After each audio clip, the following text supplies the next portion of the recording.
Shalom saudara terkasih di dalam Tuhan kita Yesus Kristus. Kembali saya Mario Martin Gultom membawa kita semua untuk datang kepada Injil kasih karunia Tuhan, Injil yang akan memerdekakan kita. Dan ini akan menjadi sermon keempat kita belajar tentang the power of imagination, kekuatan dari pikiran, kekuatan dari imajinasi kita. Sebelum kita memulai, saya mau mengajak kita semua untuk bersatu di dalam doa. Bapa yang kekal dan kami sembah dan kami kenal di dalam nama Tuhan kami Yesus Kristus, kami mengucap syukur Tuhan karena pertolongan-Mu, penyertaan-Mu, campur tangan-Mu lah kami sampai bisa saat ini di tempat ini dalam kondisi yang sehat, fit, tidak kekurangan suatu apapun. Kami percaya Tuhan, penyertaan-Mu itulah yang membawa kami berjalan dari satu kemurahan menuju kemurahan berikutnya. Engkau yang menggiring kami, membawa kami dapat sampai kepada air yang tenang dan membaringkan kami di padang yang berumput hijau. Terima kasih Bapak, sebentar kami mau mendengar firman Tuhan, kami mau belajar firman Tuhan. Bukalah hati dan pikiran kami, agar setiap benih firman Tuhan yang kami dengar, itu tinggal dalam hati kami dan berakar, bertumbuh, memiliki batang ranting yang kuat, dan pada akhirnya menghasilkan buah yang banyak, 30, 60, dan bahkan 100 kali lipat. Demi nama Tuhan kami Yesus Kristus, kami telah berdoa dan kami telah mengucap syukur. Amin. Bapak Ibu, kita akan melanjutkan diskusi kita, sermon, belajar tentang yang namanya the power of imagination, kekuatan dari pikiran.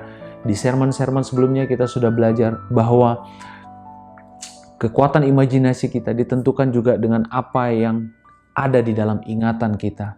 Pada saat mungkin imajinasi kita, pikiran kita melenceng ke kiri dan ke kanan keluar dari firman Tuhan, maka belajarlah seperti apa yang dikatakan di Mazmur 103 ayat 1-2. Hai jiwaku, ingatlah, janganlah lupakan segala kebaikan Tuhan. Jadi cara agar kita memiliki imajinasi yang baik, belajar untuk mengingat kebaikan-kebaikan yang sudah Tuhan kerjakan di dalam kehidupan kita. Kita juga sudah belajar bahwa manusia sering memiliki pikiran yang sia-sia. Apa itu pikiran sia-sia? Pikiran yang tidak memuliakan Tuhan. Apa itu pikiran yang tidak memuliakan Tuhan? Pikiran-pikiran yang tidak inline, tidak sejalan dengan apa yang Tuhan katakan. Tetapi sering sekali kita justru memiliki inline, memiliki pemikiran yang sejalan dengan apa yang dunia katakan. Dunia tidak mengenal kita Bapak Ibu, karena kita tidak berasal dari dunia ini, karena kita berasal daripada Allah. Kita juga sudah belajar di kitab 1 Yohanes 5 ayat 4-5 dikatakan, siapakah yang telah mengalahkan dunia selain daripada kita yang percaya bahwa Yesus adalah Tuhan. Jadi hari ini kita adalah orang-orang yang dipanggil Tuhan untuk mengalahkan dunia ini. Karena kita memiliki DNA-nya Allah. Di dalam kita ada DNA-nya Allah, ada roh anaknya, roh Tuhan kita Yesus Kristus. Sehingga apa yang kata firman Tuhan, bahwa roh yang ada pada kita lebih besar dari roh apapun yang ada di dunia ini. Dan firman Tuhan berkata bahwa Allah telah melucuti segala senjata-senjata, pemerintahan-pemerintahan, segala senjata-senjata iblis. Jadi hari ini iblis berdiri di hadapan kita tanpa memiliki senjata. Jadi hari ini jangan biarkan pikiran kita terisi oleh hal-hal yang tidak sesuai dengan apa yang firman Tuhan katakan. Nah, hari ini akan menjadi hari sermon terakhir kita belajar tentang the power of imagination. Imajinasi letaknya ada di dalam pikiran, imajinasi letaknya ada di dalam hati kita Bapak Ibu. Seperti apa yang dikatakan di kitab Amsal 4 ayat 23. Bapak Ibu buka Alkitab di Amsal 4 ayat 23. Dikatakan demikian. Saya bacakan bagi kita semua. Amsal 4 ayat 23.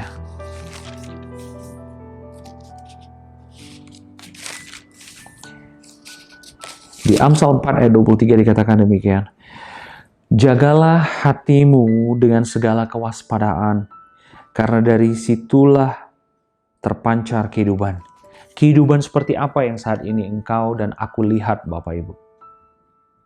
Kehidupan yang saat ini sedang kita alami, yang sedang kita lewati, itu terpancar dari apa yang ada di dalam hati kita. Kalau hati kita hari ini penuh banyak dengan hal-hal yang negatif, hati kita banyak berbicara mengingat kesalahan-kesalahan orang lain, hati kita banyak berbicara tentang dosa-dosa masa lalu, hati kita banyak isinya tentang pergumulan-pergumulan, kekhawatiran, ketakutan, intimidasi, dan lain-lain. Kalau hati kita hari ini banyak isinya tentang sakit hati, kecewa, kepahitan terhadap orang lain, maka Apa yang ada di dalam hati kita, itu yang akan terpancar di dalam kehidupan kita nyata. Makanya firman Tuhan bilang, jagalah hatimu dengan segala kewaspadaan. Pastikan bahwa ingatan kita, pikiran kita, apa yang ada dalam hati kita, itu isinya apa yang Tuhan katakan tentang kita.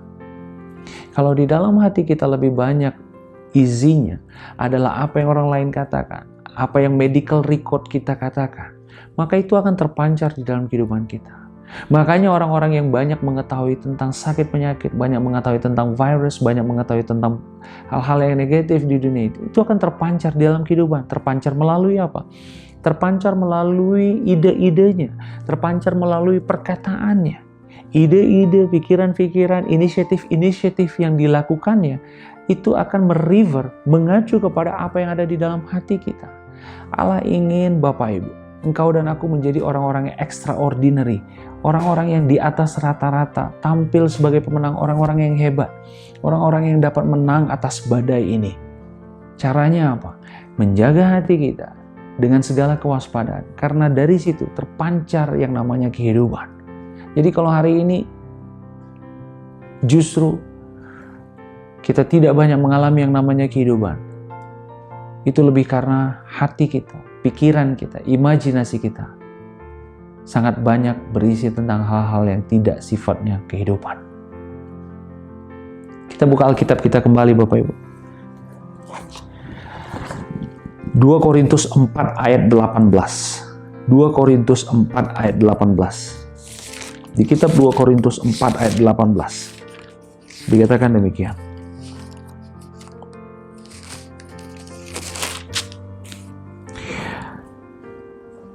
Sebab kami tidak memperhatikan yang kelihatan, melainkan yang tak kelihatan. Karena yang kelihatan adalah sementara, sedangkan yang tak kelihatan adalah kekal. Allah ingin Bapak Ibu, saya dan kita semua, saudara-saudaraku, memperhatikan hal-hal yang tidak kelihatan. Apa itu hal-hal yang tidak kelihatan? Sukacita, damai sejahtera, hati yang tertuju kepada Tuhan, hati yang melimpah dengan ucapan syukur. Itu adalah hal-hal buah-buah roh yang tidak kelihatan. Kita didrive oleh dunia ini untuk fokus kepada hal-hal yang sifatnya terlihat. Contoh misalnya, jika ada seseorang wanita yang mau pergi ke suatu pesta, mereka akan berusaha secantik-cantik mungkin agar orang lain melihat mereka cantik, bagus, rapih, dan baik. Saya tidak menentang itu. Itu baik, itu bagus. Tetapi ketika fokus kita hanya kepada hal-hal yang sifatnya terlihat, itu menunjukkan bahwa kita sedang bergerak dari luar ke dalam. Kita berpikir bahwa jiwa dan pikiran kita akan baik-baik saja pada saat kita terlihat dari luar baik. Allah ingin kita dan engkau, aku dan engkau tidak fokus kepada hal-hal yang terlihat, tetapi fokuslah kepada hal-hal yang tidak terlihat. Hal-hal yang tidak terlihat itu semua ada di dalam imajinasi kita. Kalau hari ini saya dapat melihat kamera yang ada berdiri di depan saya, artinya saya dapat menangkapnya dengan mata saya, mata tubuh saya dapat melihat kamera ini. Tetapi kalau hari ini saya melihat bahwa hari esok akan menjadi hari esok yang lebih baik, Tuhan akan menyediakan sesuatu yang lebih baik bagi kehidupan saya, bagi kehidupan engkau. Tuhan akan menyediakan suatu pendidikan yang luar biasa bagi anak-anak kita. Itu artinya kita tidak melihat itu di dalam mata tubuh kita, tapi kita melihat itu di dalam pikiran kita. Makanya di sermon sebelumnya saya sudah mengatakan bahwa hati-hati dengan apa yang ada di pikiran kita. Hati-hati dengan apa yang sedang kita ingat. Jangan biarkan kesalahan-kesalahan orang lain mendominasi hati kita. Jangan biarkan perkataan-perkataan orang lain terlalu banyak kita simpan dalam hati dan pikiran kita. Sehingga pada saat orang lain melihat kehidupan kita, apa yang terpancar? Bukan kehidupan Kristus, tapi yang terpancar adalah kehidupan yang sakit hati, kehidupan yang kecewa, kehidupan yang kepahitan, kehidupan yang penuh dengan hal-hal yang tidak baik. Hari ini ingat Bapak, Ibu, saudara-saudaraku, dimanapun kau berada, apapun kondisimu, apapun situasimu, pastikan bahwa imajinasi kita, pikiran kita, selalu tertuju kepada apa yang Tuhan katakan. Berjuanglah untuk melihat yang namanya damai sejahtera. Pada saat kita melihat suatu situasi yang genting, suatu situasi yang sulit, tetap lihat, Tuhan, aku percaya ada hal kemenangan yang Kau sediakan di depan. Sama seperti Daud, Tuhan, waktu dia berhadapan dengan Goliat. Sebelum dia mengalahkan Goliat, dia sudah melihat kemenangan itu di dalam imajinasi dan pikirannya. Memiliki attitude berpikir seperti itu, Bapak Ibu. Itu artinya kita selalu merefokus pikiran dan imajinasi kita kepada apa yang Tuhan katakan. Yohanes 16 ayat 33, kita buka sama-sama. Yohanes 16 ayat 33. Dikatakan demikian, Yohanes 16 ayat 33.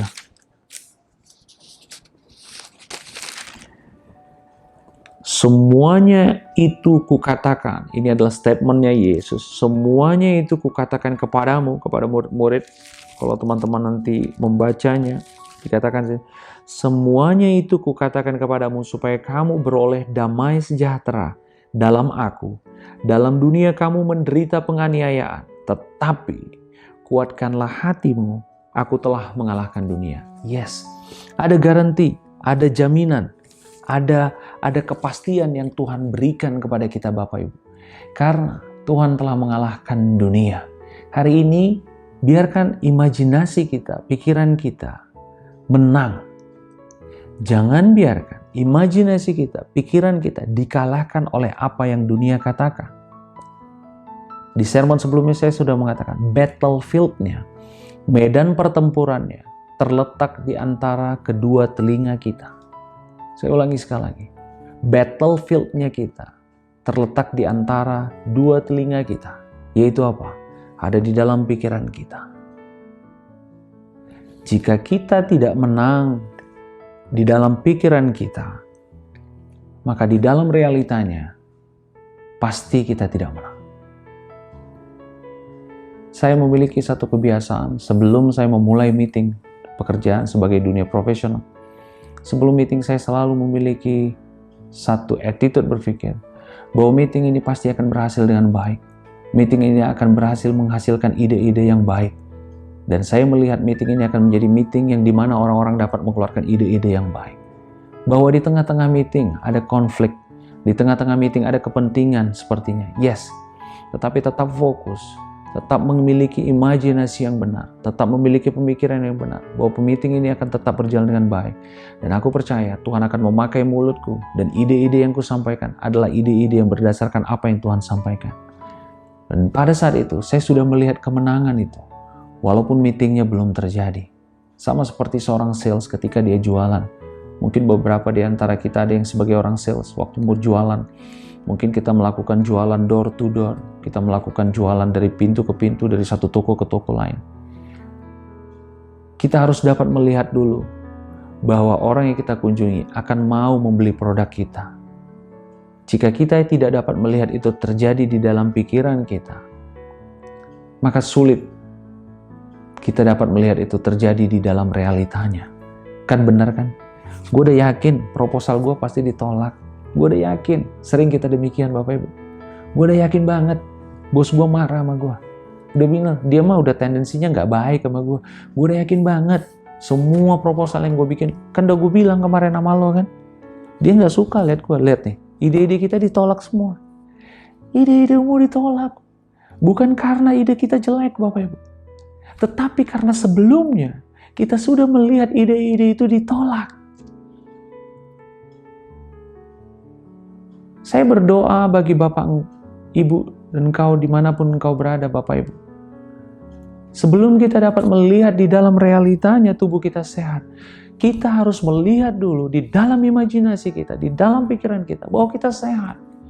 Karena memang itu yang firman Tuhan katakan di 1 Petrus 2 ayat 24. Oleh bilur-bilurnya kita telah sembuh. Tetapi sesungguhnya sakit penyakit kita lah yang ditanggungnya. Itu kebenarannya. Dan biarkan itu tinggal di dalam imajinasi dan pikiran kita. Amin. Itu artinya kita digerakkan oleh apa yang Tuhan katakan. Imajinasi adalah kemampuan untuk melihat dengan hati kita sesuatu yang tidak dapat kita lihat dengan mata kepala kita, Bapak Ibu. Mario, mata kepalaku saat ini nggak melihat bahwa ada penyediaan Allah. Yes, mata kepala kita tidak dapat melihat bahwa dapur kita berisi makanan. Tetapi Tuhan menyediakan hati dan pikiran dan imajinasi kita untuk kita dapat melihat Allah menyediakan makanan bagi engkau dan aku di dapur rumah kita. Yes, mata kepala kita mungkin tidak melihat pada saat kita ke ATM. Mungkin uang kita tinggal 50.000 atau mungkin bahkan tinggal 20.000. Mata kepala kita melihat itu terjadi di ATM kita. Tetapi aku dan engkau, kita, orang-orang yang dikasihi Allah, dapat melihat itu di dalam pikiran kita. Aku percaya Tuhan akan menyediakan dan mencukupkan kebutuhanku untuk membeli susu anakku. Aku percaya Tuhan akan mencukupkan aku untuk membeli makanan bagi anak-anakku. Aku percaya Tuhan akan mencukupkan aku untuk membayar uang-uang sekolah anakku. Aku sudah melihat itu di dalam imajinasi dan pikiranku. Yes, Allah menginginkan imajinasi tadi kita pakai sebagai sebuah tools untuk kita melihat dengan hati kita segala sesuatu yang tidak dapat kita lihat dengan mata kepala kita. Wow. Yakobus 2, Bapak Ibu. Kita buka sebentar Alkitab kita. Yakobus 2.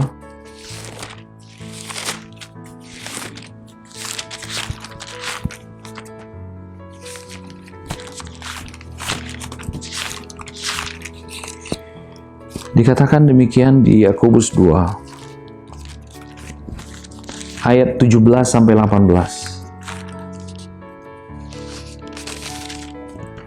Demikianlah juga halnya dengan iman. Jika iman itu tidak disertai perbuatan, maka iman itu pada hakikatnya adalah mati. Tetapi mungkin ada orang yang berkata, padamu ada iman dan padaku ada perbuatan. Aku akan menjawab, tunjukkanlah kepadaku imanmu itu tanpa perbuatan, dan aku akan menunjukkan kepadamu imanku dari perbuatan-perbuatanku. Ayat 26, sebab seperti tubuh tanpa roh adalah mati, demikian jugalah iman tanpa perbuatan-perbuatan adalah mati. Perbuatan-perbuatan di sini tidak berbicara tentang perbuatan baikmu dan perbuatan baikku. Perbuatan-perbuatan berbicara di sini adalah perbuatan tanpa kekhawatiran. Perbuatan itu adalah hidup tanpa kekhawatiran. Perbuatan itu adalah hidup tanpa stres. Perbuatan itu berbicara tentang hidup tanpa ketakutan dan tanpa tekanan. Iman tadi akan sia-sia, Bapak Ibu, jika tidak disertai dengan perbuatan. Perbuatannya apa? Perbuatannya adalah untuk memiliki kehidupan yang tanpa kekhawatiran. Wah, impossible dong Mario. Hari kayak gini. Karena iman dan ketidakpercayaan bergerak di satu sistem linier yang sama, tetapi mereka bergerak berbeda arah. Iman bergerak ke arah apa yang Tuhan katakan. Tetapi ketidakpercayaan bergerak menjauh ke apa yang Tuhan katakan. Bergerak menjauh dari apa yang Tuhan katakan. Sama seperti Petrus. Pada saat dia berjalan dan fokus kepada Yesus, dia tenang. Tetapi pada saat fokusnya dia alihkan kepada angin, topan, badai, maka dia mulai tenggelam. Apa kata Yesus? What's wrong with you? Hai, orang yang tidak percaya, unbelief. Iman dan ketidakpercayaan bergerak di dalam satu linear yang sama, di dalam satu dimensi yang sama, tetapi mereka memiliki arah yang berbeda. Ketidakpercayaanlah yang meng-cancel apa yang iman katakan. Pada saat kita beriman bahwa Yesus menyembuhkan sakit penyakitku, Yesus memberkati aku percaya. Habis itu orang lain berkata, impossible kau bisa sembuh.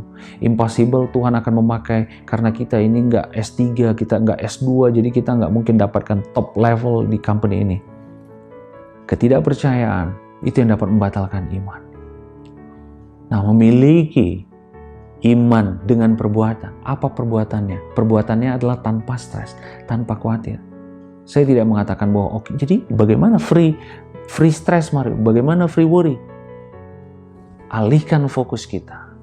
Daripada kita fokus kepada masalah, fokuslah kepada apa yang Tuhan katakan. Benar bahwa di dalam meeting sering ada tekanan. Saya juga pernah mengalaminya, sering. Ketika ada tekanan di dalam meeting, tetap memiliki pemikiran, Tuhan, aku tahu Engkau akan menolong aku dalam meeting ini. Bapa, Roh Kudus yang baik, berikanlah aku ide-ide, sehingga apa yang dikatakan oleh bosku dapat aku sampaikan, dan aku akan dapat memberikan argumentasi yang baik dan sifatnya konstruktif terhadap meeting ini.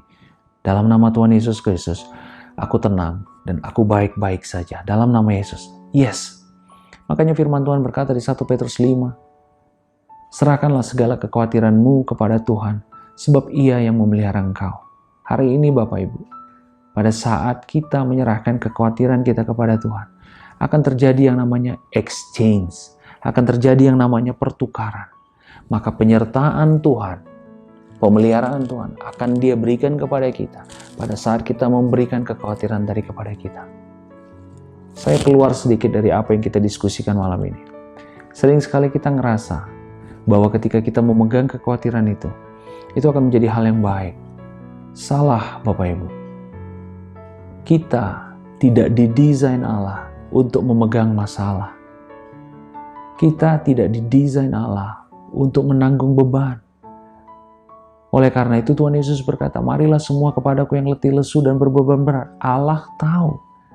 Karena engkau adalah anak-anak Allah. Engkau didesain Allah untuk memiliki kemenangan lebih daripada pemenang. Maka Allah tahu, pakailah kuk yang kupasang, sebab bebanku pun ringan, kata Yesus. Peperangannya adalah peperangan Tuhan. Pada saat kekhawatiran muncul, pada saat yang sama, lakukan yang namanya exchange, lakukan yang namanya pertukaran, berikan itu kepada Tuhan. Maka kita akan melihat bagaimana pemeliharaan dan penyertaan Tuhan terjadi dalam kehidupan kita.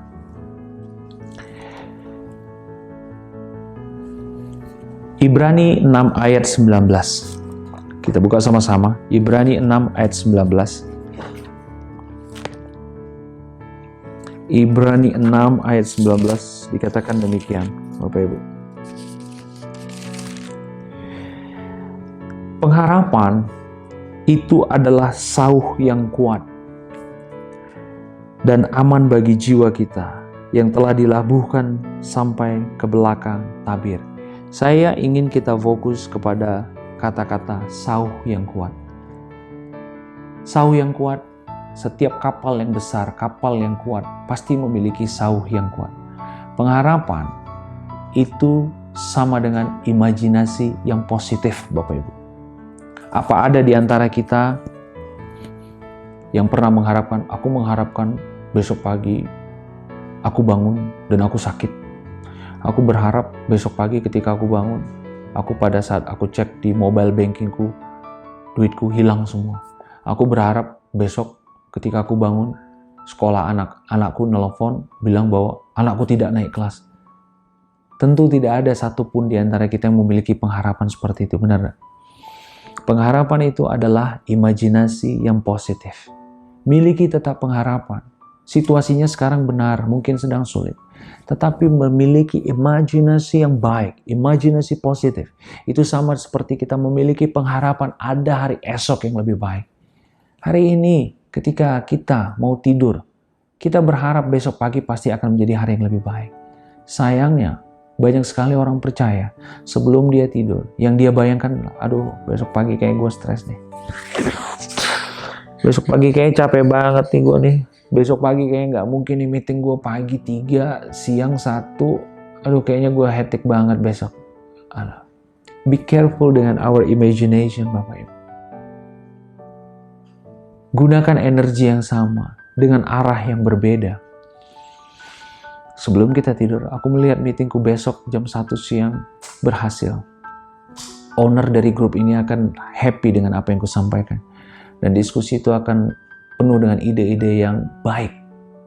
Dan aku melihat kami akan memberikan sebuah solusi yang komprehensif dan yang akan memberikan hal baik bagi perusahaan tempatku bekerja. Wah, luar biasa Tuhan, luar biasa Tuhan. That's what we call as a hope. Tanpa pengharapan, kita akan berjalan di dalam kegelapan. Tanpa pengharapan, kita akan berjalan di dalam ketidakpastian. Tetap harapkan, tetap memiliki pengharapan. Karena pengharapan itu adalah imajinasi yang positif tentang apa yang akan terjadi di hari depan. Yosua dan Kaleb memiliki pengharapan, memiliki imajinasi yang positif terhadap tanah Kanaan. Padahal ke-12 orang pengintai melihat hal yang sama. Tetapi cara mereka memproses apa yang mereka lihat berbeda dengan 10 orang lagi. 10 orang tadi memproses apa yang mereka lihat dengan cara yang salah. Dengan cara mengatakan, kita ini cuma belalang, kita pasti kalah sama suku Enak yang besar-besar itu. Yosua melihat orang-orang suku Enak yang besar tadi adalah orang-orang yang dapat dikalahkan.